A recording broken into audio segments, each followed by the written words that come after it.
ሰላም ሰላም ውድና የተከበራችሁ የመቅዲ ዩቲዩብ ቻናል ቤተሰቦች፣ እኔ ጋር ሁሉ ሰላም ነው፣ ሁሉ አማን፣ እግዚአብሔር ይመስገን። እንግዲህ ዛሬ በአንድ ነገር ከች ብዬ መጥቼላችኋለሁ። እሱም ምንድነው ትናንትና የተፈጠረው ነገር ቲክቶክ ላይ ሀቢባ ቤት አይታችኋል ብዙዎቻችሁ ብዬ ተስፋ አደርጋለሁኝ። ስለ ቢኒያምና ዲቦራ ጉዳይ፣ ስለ ልጃቸው ጉዳይ ምን ልን የፈለኩትኝ፣ እባካችሁን የሆነ ነገር በሚዲያ ላይ ብቻ ባያችሁት፣ ሚዲያ ላይ ያለ ሰው በእርግጥ ሁሉም ሰው እውነተኛ ነው፣ ሁሉም ሰው ትክክለኛ ነው ማለት አይቻልም። ምክንያቱም በሚዲያ ላይ የምናሳያቸው አክቶች፣ በሚዲያ ላይ የምናደርጋቸው ነገሮች፣ የምናሳያቸው ፍቅሮች፣ እነዛ ነገሮች በቤታችን ውስጥ አሉ ማለት አይደለም። እውነት ለመናገር አብዛኛዎቻቸው በሚዲያ ላይ በጣም ነው የሚያስመስሉት። ያንን ነገር እያያችሁ ደግሞ አብዛኞቻችሁ ትዳር ላይ ዘላችሁ ጥልቅ የምትሉ አላችሁ። ወደ ፍቅር ውስጥ በቃ ሚዲያ ላይ ባያችሁት ነገር ወይኔ እኔም እንደዛ በሆንኩኝ ብላችሁ ቶሎ ብላችሁ የምትገቡበት ነገር አለና እባካችሁን ወደ ትዳር ከመግባታችሁ በፊት አስቡ። በቃ ማለት ትዳር ማለት በትዳር ውስጥ ስትኖሩ ብዙ ነገር አለ። ላይክ መቻቻል አለ፣ መጋጨት አለ፣ መጣላት አለ። ያንን ሁሉ ተቻችሎ መኖር ነው።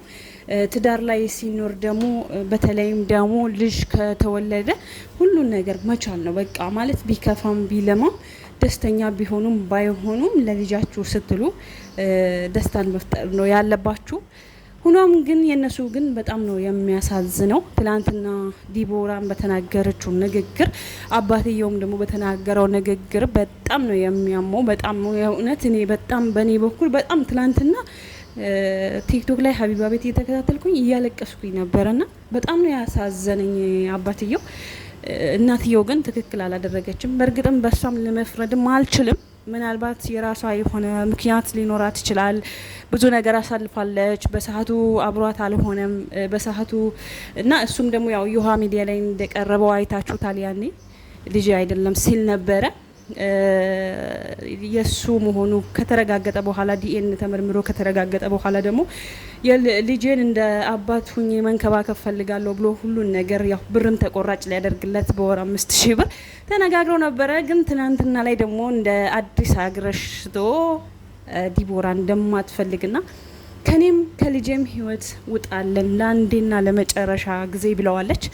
እና በጣም ነው የሚያሳዝነው ውድ ተከታታዮቼ። የእውነት እኔ በእኔ በኩል ልቤ በጣም ተሰብሯል። ምክንያቱም እነሱ እንኳን አብረው መሆን ባይችሉ፣ አንድ ላይ መሆን እንኳን ባይችሉ፣ በቃ ማለት አባት እንደ አባትነቱ ልጁን ሂዶ ቢያይ፣ ልጁን ሂዶ ቢንከባከብ፣ ቢያዝናናው፣ አብሮት ብሎ ቢገባ የተሻለ ነገር ነው ለልጁ ሞራል፣ ለልጁ ጭንቅላት ማለት እኔ እንጃ በጣም ከባድ ነው። የትላንትና እነሱ በህልክ ውስጥ ሆነው ስሜታዊ ሆነው የወሰኑት ውሳኔ በጣም ያማል። እናንተ ብትሆኑ ምን ታደርጋላችሁ? የእውነት በጣም ነው የሚያሙ ማለት ነው። እኔ በበኩሌ በጣም ነው ያመመኝ። በእርግጥ እነሱ አንደኛ ልጅነትም አለባቸው፣ ሁለተኛ ደግሞ ያው ህልክ ውስጥም ናቸው ያሉትኝና በእነሱ ህልክ ልጃቸውን እየጎዱት ነው። ልጃቸውን የጎዱት እንደሆነ ደግሞ አልገባቸውም፣ አላወቁትም። እነሱ ያሁን ስሜታቸውን ብቻ ነው ያዩትኝ። ልጁ ግን በኋላ ሲያድግ አባቴን ሲል እንግዲህ ልጁ በኋላ አሁን ላይ ልጄን የማታሳየኝ ከሆነ፣ አሁን ላይ እንደ አባት ልጄን የማልንከባከበው ከሆነ፣ አብሬ የማልሆን ከሆነ፣ ፍቅር የማልሰጠው ከሆነ በኋላ ላይ ልጄ አባቴ ብሎ እንዲመጣ አልፈልግም ብሏል እሱም። እና በጣም ከባድ ነገር ነው እውነት እና ልጄ አባቴን ብሎ እንዲመጣ አልፈልግም። ካሁኑ ልጅ እያለ ካሁኑ ህፃን እያለ ቤተሰቤ ጋር ተዋውቆ ቤተሰቤ ጋር እንትን ብሎ ካላደገ በኋላ ካደገ በኋላ አባቴ ብሎ እንዲመጣ አልፈልግም። ልጅም የለኝም ካሁን በኋላ የወለድኩትም ልጅ የለኝም ብሎ ተናግሯል። እንግዲህ እሷም ደግሞ ለአንዴም ለመጨረሻም ከህይወታችን ውጣ፣ ተቆራጭ የምታደርገውን ገንዘብም አልፈልግም ብለዋለች። የእውነት በጣም ያሟል። አሁን ላይ ሆናችሁ የምትወስኑት ነገር ልጁ በኋላ ላይ ሲያድግ ነፍስ ሲያውቅ እንደዚሁ ህፃን እንደሆነ አይቀርም። ሲያድግ አባቴ ማለቱ አይቀርም። በጣም ከባድ ነው የእውነት በጣም ያሟልና በዚሁ አጋጣሚ ምን ልላችሁ ፈልጌ ነው፣ ሚዲያ ላይ ባያችሁት ሚዲያ ላይ ብዙ በቃ ማለት ብዙ ደስተኛ ህይወት የሚኖሩ መስለው ልክ ሚዲያ ላይ እንዳለው አይነት ህይወት የሚኖሩ ፍቅር በፍቅር ሆኖ የሚኖሩ ሆኖ እንደዛ ሆኖ የሚሰሩ ብዙ አሉና እነዛን እያያችሁ በቃ እውነት መስላችሁ አትግቡበት። አስባችሁበት አምሰልስላችሁበት አይታችሁት አውርዳችሁት አውጥታችሁት አስባችሁት ከዛ በኋላ ግቡበት። ትዳርም ከሆነ ወደ ፍቅርም ከሆነ ማለት ነው። ከዛ በተረፈ ግን ሚዲያ ላይ ባያችሁት ነገር ብቻ ዝም ብላችሁ አትግቡ። ይሄ ነገር ጥሩ አይደለም። ምክንያቱም እውነት ለመናገር ለልጆች ጥሩ አይደለም። ልጆች በኋላ ላይ ይጎዳሉ። በተለይ ደግሞ ከወለዳችሁ በኋላ እንደዚህ አይነት ችግር ሲፈጠር ከባድ ነው። አብሮ መኖር ባይቻልም እንኳን ለልጆቻችሁ ፍቅር መስጠት አለባችሁ። ነገ ልጆቻችሁን ምንድነው የምታስተምሩ ያላችሁት? ይሄ ልጅ አሁን ሲያድግ ምንድነው ከእናቱ የሚማረው?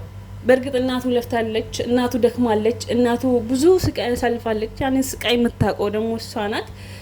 ግን በእውነት በጣም ያሟል። አባትነቱን መከልከል የለባትም ነበረ። እኔ መፍረድ አልችልም፣ እየፈረድኩኝ አይደለም። ግን ሶሪ ማለት ስላመመኝ ነው። መካድ የለባትም። በጣም ከባድ ነው። ለልጁ ፍቅር ሰጥቶ ማሳደግ ነበረበት። የሱ መሆኑ ከተረጋገጠ በኋላ ቢኒያም በእርግጥ አልካደም።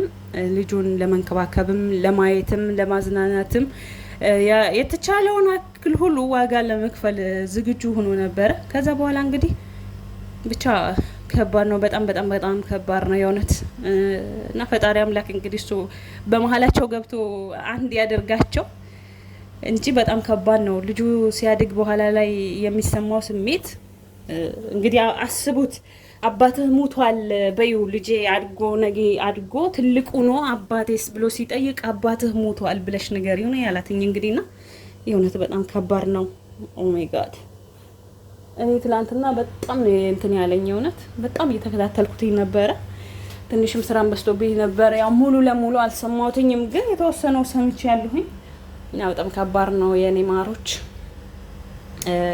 ብቻ እኔ እንጃ የእውነት የሚያጋባ ነውና ሚዲያ ላይ ባያችሁት ነገር አትሸወዱ ልላችሁ ነው የምፈልገው እኔ። ምክንያቱም ሚዲያ ላይ ያያችሁትን ነገር በዛ ነገር እናንተ በራሳችሁ ያንን ነገር ይሆናል አይሆንም ያዘልቃል አያዘልቅም የሚለውን አይታችሁ ግቡበት እንጂ እንደዚህ ለልጅ ጦስ አትሁኑ